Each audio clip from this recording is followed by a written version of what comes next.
pulas.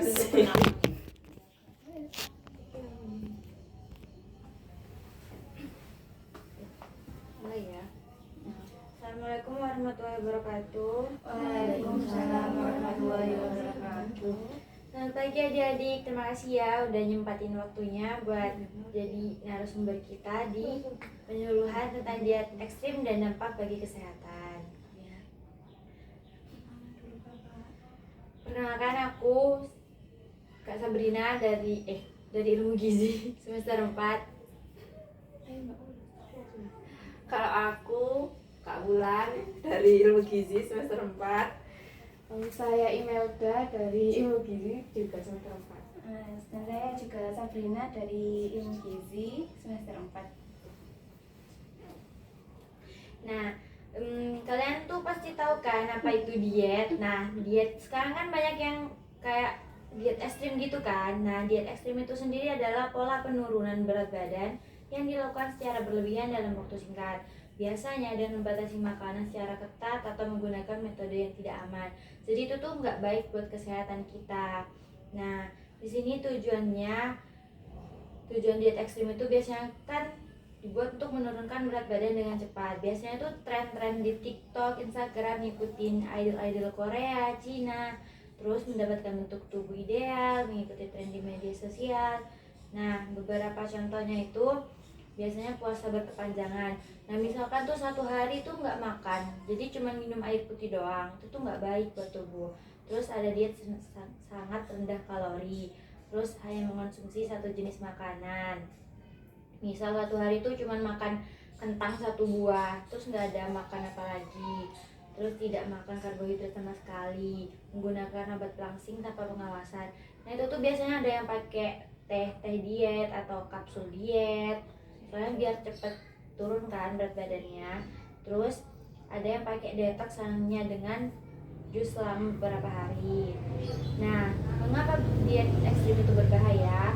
Karena diet ekstrim dapat menyebabkan kekurangan energi, kekurangan vitamin dan mineral, kehilangan massa otot, metabolisme tubuh melambat, penurunan daya tahan tubuh. Nah, dampak jangka pendeknya sendiri tuh biasanya kita sering lemas, mudah lelah, sulit berkonsentrasi, sembelit, dehidrasi, mood berubah-berubah.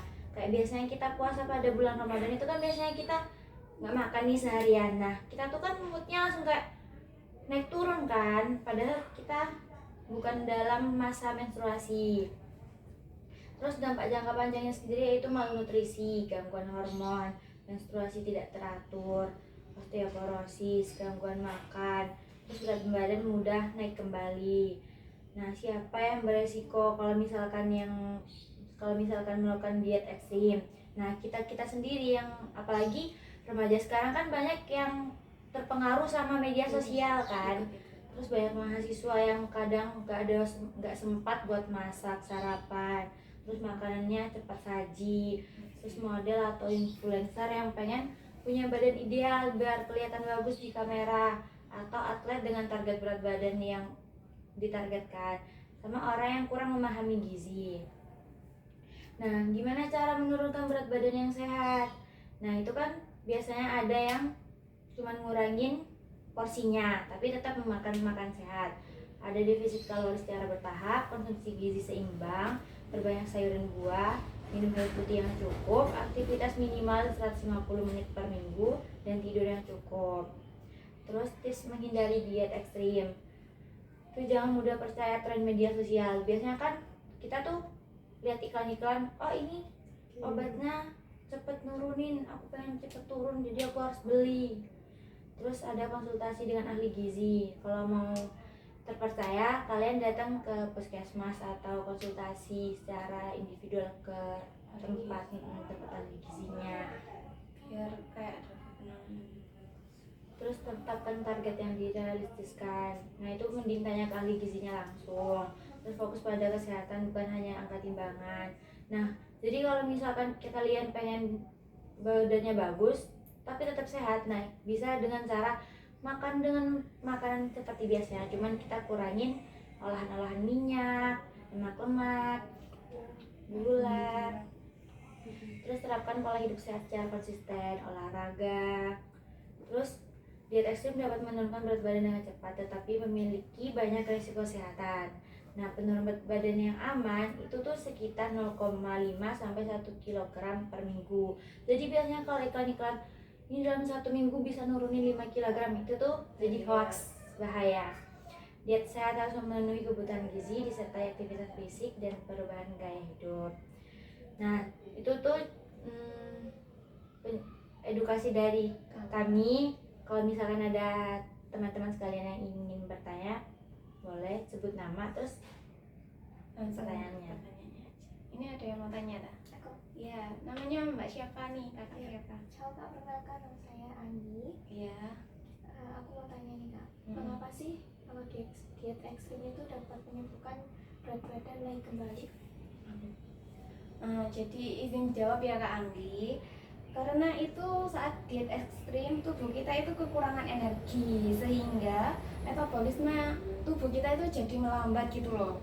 Setelah kembali makan seperti biasa, tubuh itu cenderung menyimpan lebih banyak lemak sehingga berat badan itu mudah naik kembali gitu. Ya, apa sudah cukup Kak Anggi? Cukup. Ya, terima kasih pertanyaannya ya Kak Anggi. Ini ada yang mau tanya lagi? Aku, Ya. permisi Kak, nama saya Aida. Izin Ya. bertanya, apa perbedaan diet ekstrim dengan diet sehat? Oh, Jawab ya. gantian semua. Iya, izin menjawab.